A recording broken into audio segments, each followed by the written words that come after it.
Affaire Benalla, Macron garde le silence mais la pression monte depuis le début de l'affaire Benalla, plus grave crise politique qu'il traverse depuis le début du quinquennat. Emmanuel Macron garde le silence, mais les appels se multiplient dans la classe politique pour qu'il s'explique.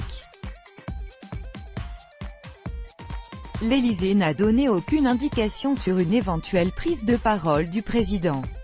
Il devait passer le week-end à travailler à Paris ou à la Lanterne, la résidence présidentielle située en marge du Parc de Versailles.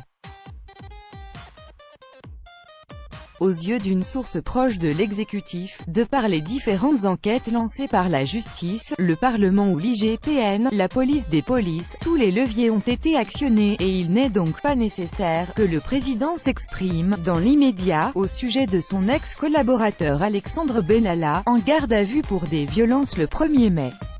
Mais une source dans la majorité, sidérée par la brève communication du porte-parole de l'Élysée jeudi, pense qu'il aurait fallu communiquer vite et clairement pour tenter au moins d'enrayer l'affaire.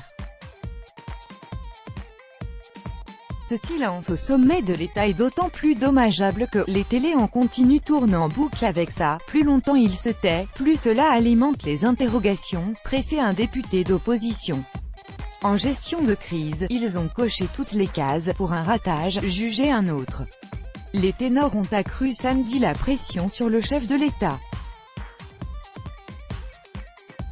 Pour le président de l'Air Laurent Wauquiez, Alexandre Benalla rendra des comptes à la justice, mais Emmanuel Macron, lui, va devoir rendre des comptes aux Français.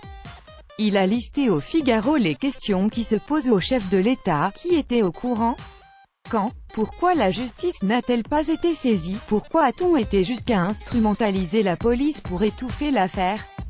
De quel secret Benalla est-il le détenteur pour avoir été ainsi protégé? Watergate. Alexandre Benalla à l'arrivée des Bleus à l'aéroport de Roissy-Charles de Gaulle le 16 juillet 2018. Copyright AFP. Thomas Sanson. Jean-Luc Mélenchon, chef de file de la France insoumise, a jugé l'affaire, du niveau du Watergate, qui avait conduit à la démission du président américain Richard Nixon, quand Marine Le Pen a vu autant de mensonges de la part du gouvernement, un mensonge par omission en quelque sorte de la part du président de la République, qu'il y en avait dans l'affaire du Watergate. Le mutisme du président transforme l'affaire Benalla en scandale d'État, a aussi insisté la présidente du Rassemblement National, ex-FN, parenthèse fermante samedi soir sur BFM TV.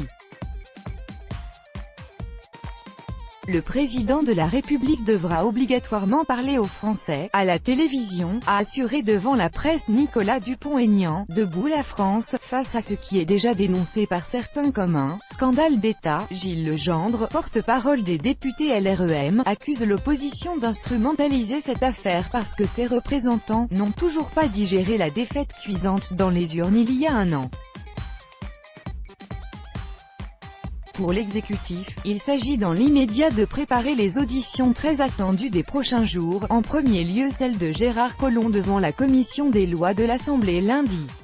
D'après M. Mélenchon, le ministre de l'Intérieur est déjà disqualifié et, bien sûr qu'il va démissionner et il ne sera pas le seul. Aucun fusible ne fera oublier que tout a été piloté depuis l'Élysée, tonne M. Wauquiez. Depuis son arrivée au pouvoir, Emmanuel Macron a montré à plusieurs reprises qu'il n'aimait pas réagir sous la pression, notamment médiatique ou partisane. Gérard Collomb à l'Assemblée à Paris le 13 juin 2018. Copyright AFP, FRANCOIS Guillaume. Mais il a aussi fait évoluer sa communication ces derniers mois, passant d'une parole rare à une expression beaucoup plus fréquente, notamment lors de ses déplacements.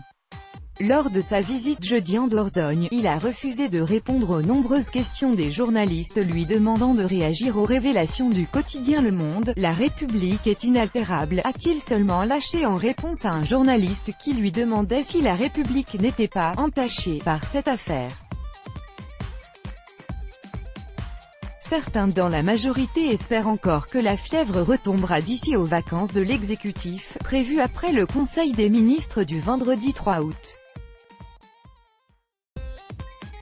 En attendant, Emmanuel Macron doit notamment se rendre la semaine prochaine sur une étape du Tour de France, puis en Espagne et au Portugal. Tout droit de reproduction et de représentation réservé. Copyright 2018, Agence France Presse.